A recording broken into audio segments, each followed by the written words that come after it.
Allez, place à Emmanuel Ducrot. Bonjour Emmanuel. Bonjour Dimitri, bonjour à tous. En duplex avec nous ce matin. Question Emmanuel, est-ce qu'il faut payer ses amendes? La France en tout cas a décidé qu'elle ne paierait pas celles que l'Europe veut lui infliger pour n'avoir pas atteint ses objectifs sur les énergies renouvelables en 2020. Il y en a quand même pour 500 millions d'euros. On comprend qu'on hésite, mais la ministre de la Transition énergétique Agnès Pannier-Runacher a écrit en octobre au commissaire européen à l'énergie pour lui dire que la France n'avait pas l'intention de payer une telle somme. C'est ce que révélait le journal Le Monde hier. Mais pourquoi la France est-elle punie? Eh bien, en 2009, alors que Nicolas Sarkozy était président, la France était engagée à atteindre le seuil de 23% d'énergie renouvelable, de l'éolien, du solaire, de l'hydraulique, dans sa consommation finale brute énergétique d'ici à 2020. Ça voulait dire plus que doubler la part des renouvelables dans le mix électrique. Un objectif vraiment ambitieux, vraiment contraignant.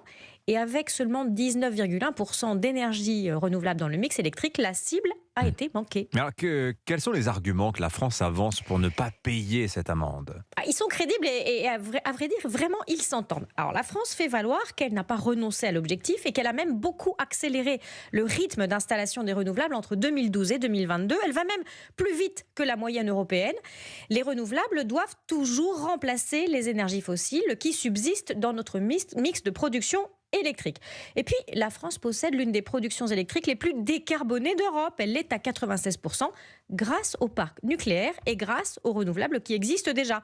Or, la décarbonation, c'est quand même le but final de toute cette transformation voulue par l'Europe. Se focaliser sur la part des renouvelables dans le mix, ça n'a pas vraiment de sens. Exemple désormais connu.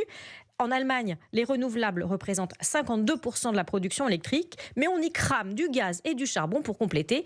Le bilan carbone de l'électricité allemande est 8 à 10 fois supérieur au nôtre selon les jours. Il en résulte donc, dit Agnès Pannier-Runacher, une situation paradoxale où la France est pointée du doigt injustement. Entre nous, ça revient à punir le bon élève qui résout l'équation la plus compliquée, mais qui n'utilise pas la bonne couleur de stylo à encre. Est-ce qu'il y avait une alternative à cette amende? Ah bah oui, la France pouvait atteindre l'objectif artificiellement, comme l'ont fait la Belgique ou les Pays-Bas, en rachetant a posteriori des volumes statistiques d'énergie renouvelable à des États qui ont dépassé leur propre objectif. Un jeu d'écriture hypocrite qui ne change absolument rien à la production réelle d'énergie renouvelable en Europe. Alors le gouvernement français veut bien dépenser, mais ni pour des amendes, ni pour du maquillage, seulement pour des projets réels de renouvelables. Oui, les constructeurs auto font pareil. On rachète les crédits carbone à Tesla qui fait que de l'électrique et hop, comme ça, on passe sous les radars de l'amende. Bon, l'ambiance est quand même un peu en train de changer sur ces questions d'énergie en ce moment en Europe, Emmanuel. Oui, Agnès Pannier-Runacher a sans doute bien raison de se battre et de refuser de payer cette amende. Elle vient déjà de gagner un bras de fer important en Europe. Le Parlement a voté mardi l'inclusion du nucléaire dans les technologies vertes. Ça veut dire, pour le nucléaire, des financements plus faciles, une production incluse au même titre que les énergies renouvelables dans les technologies nettes zéro émission de carbone.